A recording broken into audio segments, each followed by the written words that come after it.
আমরা প্রত্যেকটা ঘরে ঘরে সরকারি চাকরি নিশ্চিত করতে চাই, আমরা মা বোনদের ইজ্জত সম্মান নিশ্চিত করতে চাই, আমরা কৃষকদের সম্মান নিশ্চিত করতে চাই, আমরা আমাদের ভবিষ্যৎ প্রজন্মের জন্য একটি পরিবেশ, একটি লালপুর বাগানে পাড়া করতে চাই, যে পরিবেশে তারা স্কুল কলেজে পড়াশোনা করে দেশের জন্য, এলাকার জন্য এবং পরিবারের জন্য সম্পদ হিসেবে গড়ে উঠবে, বোঝা হিসেবে নয়। আজকে যারা অন্যান্য প্রার্থী আছেন আপনাদেরকে স্বাগত জানাই। নির্বাচন এমন একটি খেলা, যে খেলায় প্রতিদ্বন্দ্বিতা প্রতিযোগিতা থাকবে, কিন্তু ফাউল করতে গেলে কিন্তু মাঠের বাইরে চলে যেতে হবে। ফাউল করা বন্ধ করেন। ফজলুর রহমান পটল, ফারজানা শারমিন পুতুল এমনি এমনি তৈরি হয় না। দল তৈরি করে এরকম কর্মী, এরকম ক্ষুদ্র ক্ষুদ্র সমর্থক।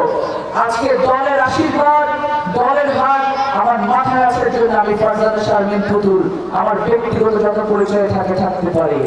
আজকে দলের হাত আমার মাথায় না থাকলে আমার কিন্তু দাম হচ্ছে 0, 1 পয়সাও না। আজকে আপনারা দলের খেয়েছেন, দলের পড়েছেন, দলের সবকিছু নিয়ে আজকে দলের বাইরে গিয়ে দাঁড়িয়ে অন্য একটি প্রতীক নিয়ে বলছেন আমিও বিএনপি করি, আমাকে একখানা চাঁদ মার্কায় ভোট দিয়ে। এই সব হিপোক্রেসি বন্ধ করেন। ঘরের ছেলে আপনি ঘরে ফিরে আসেন, আন্তরিকভাবেই আমরা সেটা চাই। একটি দলে একজন কর্মী তৈরি করতে, একটি সমর্থক তৈরি করতে অনেক শ্রম দিতে হয়। দল আপনার পেছনে সেই শ্রমটা দিয়েছে। আজকে আপনি আপনার ভবিষ্যৎ প্রজন্মের কাছে কি উত্তর দেবেন?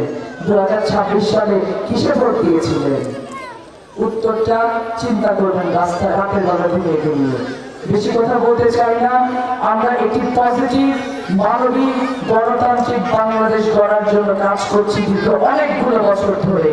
আজকে তারেক রহমান 300 আসনে 300 জনকে মনোনয়ন দিয়েছে, যে 300 জন বাংলাদেশের চেহারা পরিবর্তন করে দিতে সক্ষম।